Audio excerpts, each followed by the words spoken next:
Assalamualaikum warahmatullahi wabarakatuh. Waalaikumsalam warahmatullahi wabarakatuh. Bismillahirrahmanirrahim. Alhamdulillahirabbil alamin wa bihi nasta'inu ala umuri dunya waddin. Wassalatu wassalamu ala asyrofil anbiya'i wal mursalin sayyidina wa maulana Muhammadin wa ala alihi washabihi ajmain. Amma ba'd. Yang terhormat Pak Hamdan selaku pemilik Kain Ratu dan teman-teman yang saya sayangi dan saya banggakan. Pertama-tama marilah kita ucapkan puja-puji syukur kehadirat Allah Subhanahu wa taala yang telah melimpahkan segenap rahmat, nikmat, taufik, hidayah serta inayahnya kepada kita semua sehingga kita dapat berkumpul di ruangan yang insya Allah mubarak ini. Kedua kalinya sholawat serta salam tak lupa kita haturkan kepada junjungan kita Nabi besar, Nabi agung, Nabi Muhammad Sallallahu Alaihi Wasallam yang kita nanti-nantikan syafaatnya kelak di yaumil akhir nanti. Amin Allahumma Amin.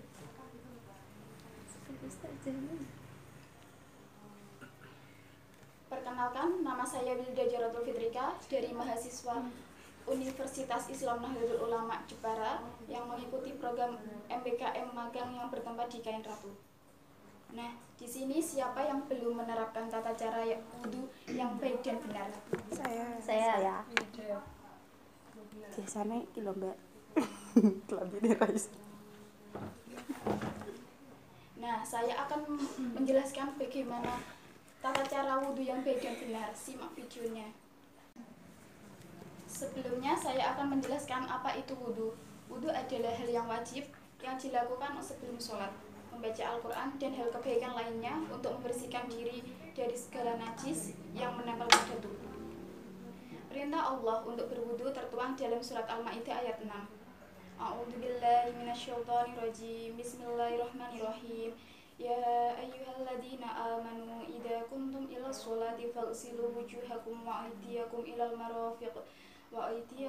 marafiqi wamsahu bi ru'usikum wa arjulakum ilal ka'bayn. Yang artinya, hai orang-orang yang beriman, apabila kamu hendak melakukan sholat, maka basuhlah mukamu sampai ke tangan siku dan sapulah kepalamu dan basuh kakimu sampai dengan kedua mata kaki. Selain ayat di dalam Al-Quran tersebut, adapun hadis riwayat dari Bukhari Muslim, Ad-Dawud At-Tirmidzi juga menjelaskan pentingnya berwudu terutama sebelum sholat. Rasulullah SAW bersabda, Allah tidak akan menerima sholat salah seorang di antara kamu sampai ia berwudu. Tata cara wudu yang benar baik untuk wanita, Direktur Utama Rumah Fikih Indonesia, dari Ustadz Ahmad Sarwat, MA, dalam rubrik konsultasi fikih. Seperti dilansir dalam laman Rumah Fikih menjelaskan, problematika para wanita ketika berwudu di tempat umum yaitu yang terbuka adalah tidak mungkin bagi mereka untuk melepaskan hijabnya. Sehingga ada sebagian orang yang demi membela tidak membuka aurat di muka umum, lalu berwudu tanpa melepas jilbab dan kemudian hanya mengusapkannya dengan air. Kesalahan ijtihad ini adalah bahwa ternyata tidak ada dalil yang membolehkan itu. Yang harus dilakukan adalah tetap mengusap kepala sebagaimana firman Allah Subhanahu wa taala. Hal itu tetap bisa dilakukan tanpa harus melepas kerudungnya. Cukup dengan membasahi kedua tangan dengan air lalu tangan itu diselipkan masuk ke dalam kerudung dari dalam. Jadi jilbab itu tidak perlu dilepas tapi wudu tetap sah dalam pandangan syariah. Hal sama diungkapkan oleh Ustazah Isnawati, tim Astadid Rumah Fikih ini menjelaskan, jika berada di tempat umum, jelas muslimah tidak mungkin melepas jilbab saat wudu. Kalau di tempat umum pertama cari toilet dulu. Yang toiletnya itu ada di tempat yang tertutup. Sebab tidak ada larangan wudu dalam toilet dan cukup baca bismillah dalam hati katanya. Bagi muslim yang berhijab, ketika wudu tanpa melepas kerudung, cukup menurunkan sedikit kerudung. Setelah itu membasahi sedikit kepala dan kedua telinga tanpa harus melepas jilbab. Yang tidak boleh itu mengusap jilbab sebagai ganti mengusap kepala. Ini tidak ada dalilnya dan wudunya tidak sah. Sebab semua anggota wudu seorang perempuan muslimah adalah aurat, kecuali wajah dan telapak tangan. Ada yang melakukan hal ekstrem, yakni mereka berwudu tanpa melepaskan atau membuka jilbabnya, jadi masih dalam keadaan berhijab rapat. Bahkan untuk menyekat telinga sekalipun, air wudhunya membasahi hijabnya atau sebaliknya. Nah, bagi kaum wanita, bagian rambut yang tumbuh di area pipi biasanya disebut dengan jambang. Jambang biasanya ada di sini. Pada umumnya tumbuh lebih panjang daripada jambang kaum pria. Ukurannya panjang itu melebihi telinga. Bahkan ada yang sampai mengikuti ukuran panjang helai rambut.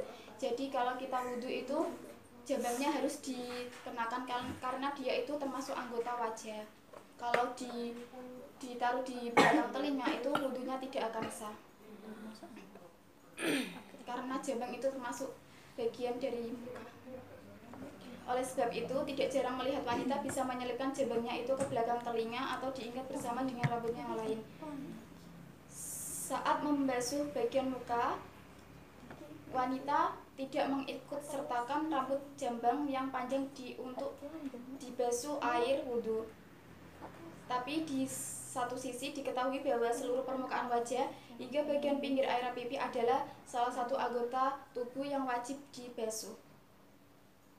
Sehingga apapun yang tumbuh di sekitar area wajah dengan batasan itu dibasuh saat wudhu, termasuk jambang atau rambut-rambut halus lain yang tumbuh di permukaan wajah. Waspada pada wanita kadang mau berwudhu, makin disilakan, dinaikkan, disembunyikan ke telinganya, maka wudhunya tidak sah. Nah, itu penjelasan dari saya tentang tata cara wudhu yang baik dan benar untuk wanita. Sekian dari saya. Wassalamualaikum warahmatullahi wabarakatuh. Waalaikumsalam warahmatullahi wabarakatuh.